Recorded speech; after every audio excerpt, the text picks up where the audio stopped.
მოსამზადებელი ეტაპი გავიარეთ ლატვიაში. ამ მოსამზადებელი ეტაპის დასაწყისში ტურნირი ვითამაშეთ საკმაოდ ძლიერ გუნდებთან ლატვიაში ასევე. ლატვია, თურქეთი, ფინეთი იყვნენ ჩვენი მოწინააღმდეგეები, შემდეგ უკრაინის ნაკრებთან ჰქონდა ტესტ მატჩი ასევე. ვფიქრობ, რომ საკმაოდ პროდუქტიული შეკრება იყო. მე ვფიქრობ, რომ ბიჭებმაც მაქსიმალურად დაიხარჯნენ, სადაც გამოევლინათ თავისი მაქსიმალური შესაძლებლობები. ხოლო დღევანდელი მატჩი უკვე საკუთარ კედლებში ესეც ძალიან მნიშვნელოვანია, რა თქმა უნდა, საკუთარი გულშემატკივრის წინაშე ძალიან დიდი ხანია საქართველოს ოცლამდელთა ნაკრებს არ უთამაშია, თუნდაც სამხანაგური მატჩი და ამ ხრივაც ვფიქრობ ძალიან საინტერესოა. ეს არის ჩვენი ბოლო ტესტ მატჩი, დღეს ლატვია იქნება ჩვენი მეტოქი, ხვალ მივმგზავრებთ სასუნხეთში, სადაც გაიმართება უშუალოდ ევროპის ჩემპიონატის ფინალური ეტაპი. იქ კიდევ ერთი ტესტ მატჩი გველოდება სასუნხეთის ნაკრებთან და სწორედ ამ ორი მატჩის შემდეგ მთლიანად გადავერთვებით ევროპის ჩემპიონატისთვის, ჯგუფური ეტაპისთვის, სადაც ასევე ძლიერი მეტოქები გველოდებიან.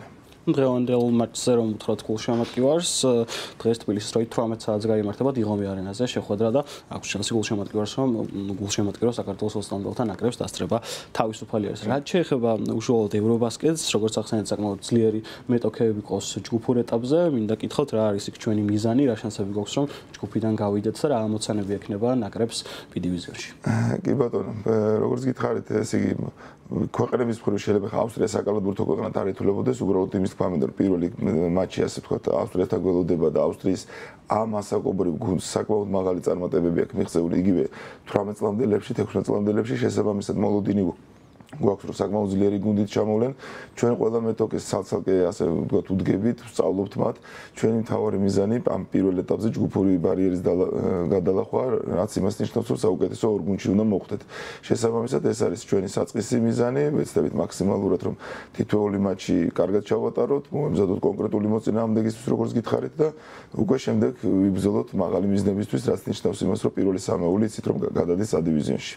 ეს ზუსტად ამის შესახებ მინდა რომ ვკითხოთ, ოცლამდელების სწორედ ის გუნდია, რომელიც შეიძლება ითქვას, რომ ნაკრების შემდეგ მეორე გუნდი არის საქართველოში, სწორედ აქედან ელოდებიან შევსებას ყველაზე მეტად ნაკრებში და რა მნიშვნელობა ექნება იმას, რომ თუნდაც აი ხლა რამდენიმე წლის მერე ნაკრებმა მოახერხოს და 16 წლამდელებივით A დივიზიონში გადავიდეს და იქ ითამაშოს, რა მნიშვნელობა და დატვირთვა ექნება ამას ქართული კალათბურთისთვის თუ ამის გაკეთებას შეძლებს ეს. კი ბატონო, თქვენ სწორედ აღნიშნეთ, ნამდვილად ძირითადი შევსება სწორედ ოცლამდელთა ასაკობრივი გუნდიდან მიდის ეროვნულ ნაკრებში, ძალიან სამწუხაროა რომ უკვე ეროვნულ ნაკრებში გამოძახებული ორი მოთამაშე ხატიაშვილი და ყავლაშვილი სამწუხაროდ ოცლამდელთა ნაკრებს ამ ეტაპზე ვერ დაეხმარება სხვადასხვა მიზეზების გამო, მაგრამ მათ საშუალება ექნება თუ თავის შესაძლებლობებით 18 წლამდელთა ნაკრებში გამოავლინონ.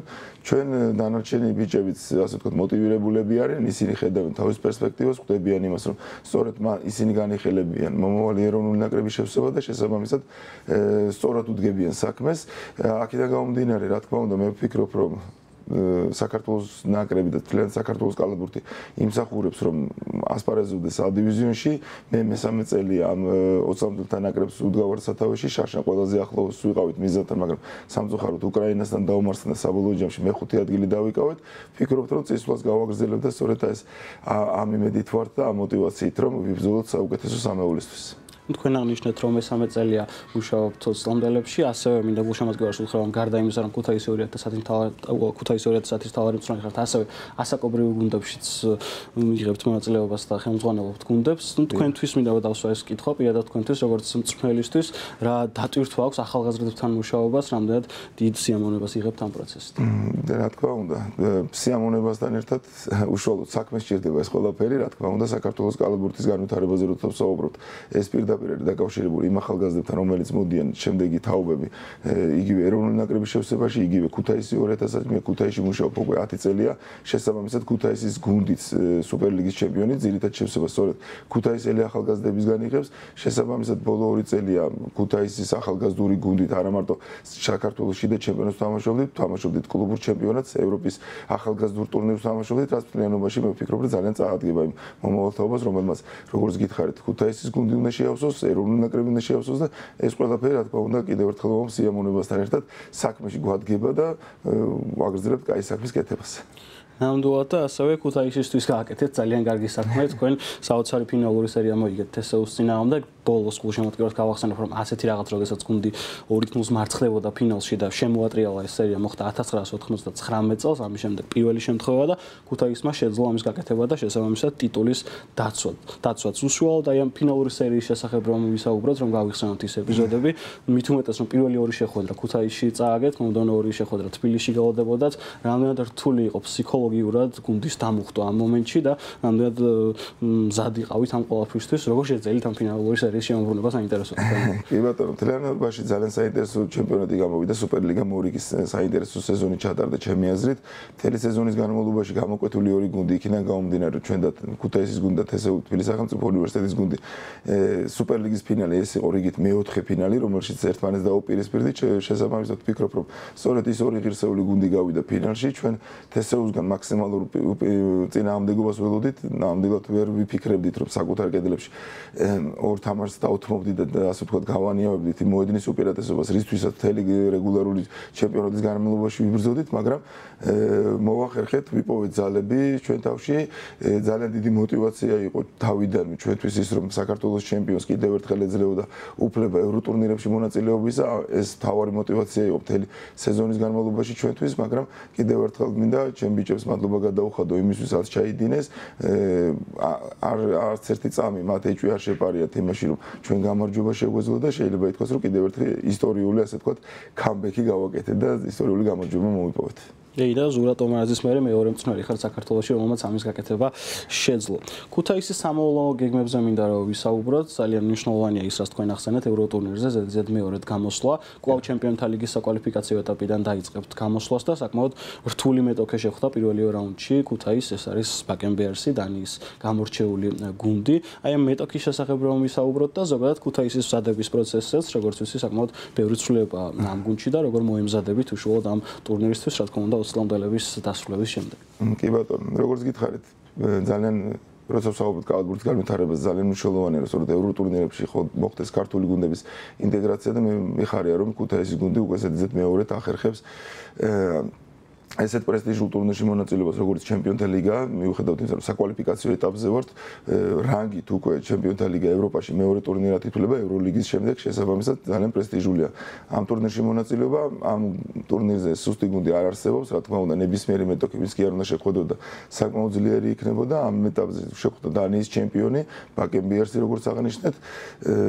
ასევე საინტერესო გუნდია, ძალიან ინფორმაცია ბევრი გვაქვს, ხელმისაწვდომია მათზე ინფორმაციის მიღება, მაგრამ ამ ეტაპზე მთავარი მიზანი ჩვენთვის ის არის, რომ ძლიერი გუნდი შევკრათ, ძლიერი კოლექტივი ჩამოვაყალიბოთ, სამწუხაროა რამოდენიმე წამყვანმა მოთამაშემ დატოვა ჩვენი რიგები, ჩვენი მიზანი, ჩემი როგორც თუნდაც რა თქმა უნდა, დიდი სურვილი მქონდა, რომ შემენარჩუნებინა იგივე ბირთვი, რადგან ბევრად უფრო გაგვიადვილდებოდა, მაგრამ სამწუხაროდ სხვადასხვა მიზეზების გამო ეს არ მოხდა.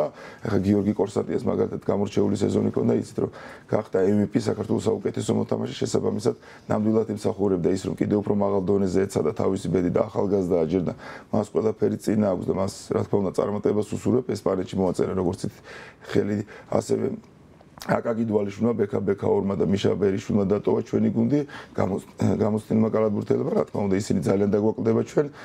დაგვტოვა ასევე გიორგი ოჩხიკიძემ, გიორგი ოჩხიკიძე შემთხვევაში ცოტა არ იყოს ჩემთვის გაუგებარია სიმართლე გითხრათ ახალგაზრდა მოთამაშის მხრიდან უარის თქმა ევროტურნირებზე თამაშისა, ამავდროულად მე ვიცი რომ ჩემი გუნდის ხელმძღვანელმა ყველაფერი გააკეთა მის შესანარჩუნებლად, მაგრამ სამწუხაროდ არ გამოგვივიდა, არც ფინანსური მხარე ყოფილა ამის მიზეზი, მაგრამ ალბათ არის სხვა რაღაც მიზეზები, რომელიც ჩემთვის უცნობია, ასევე მასაც წარმატება მინდა უსურვო.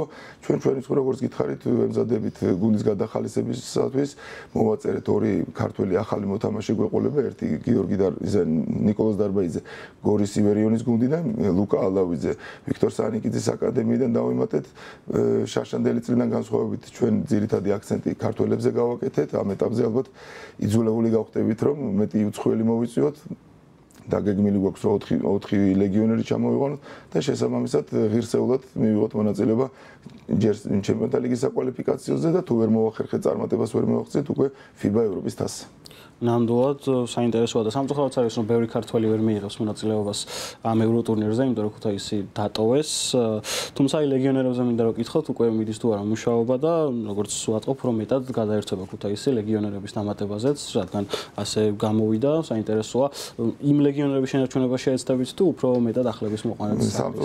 სამწუხაროდ იმ ლეგიონერების ვინც ჩვენს ღირსებას იცოდა შენარჩუნება ძალიან რთულია, რადგან უმრავლესობა ამერიკელი მოთამაშე რომელიც ჩამოდის საქართველოში საქართველოს სუპერლიგას ჩვენს ტურნირს იყენებს ტრამპლინისთვის და ბევრი წარმატებას აღწევს და მე როგორც რა თქმა უნდა მიხარია ეს ყველაფერი მაგალითისთვის ჯოინერი რომელიც ჩვენი ღირსებას იცავდა გერმანიის ლიგაში აგრძელებს თავის კარიერას ჯოინერმა ევროტურნირზეც გამორჩეულად ითამაშა კარგი სეზონის გამოვიდა მთლიანობაში შესაბამისად ერთ-ერთ საუკეთესო ჩემპიონატში მიიღებს მონაწილეობას, რა თქმა უნდა, აქ ანაზღაურებას თავისას შვება, მაგრამ ჩვენი მხრივ მოუძებნით კიდევ ერთ უფრო ასე ვთქვათ, მოტივირებულ, ბევრად უფრო მოტივირებულ ახალგაზრდებს იმათ, რომელთაც თავის კარიერა კიდევ უფრო მაღალ დონეზე უნდა გადაიყვანონ და პირდებით ჩვენს გულშემატკივარს რომ საკმაოდ ძლიერად წავდგებით ჩვენი როგორც ჩემპიონთა ლიგის საკვალიფიკაციოზე, ასევე შიდა ჩემპიონატშიც.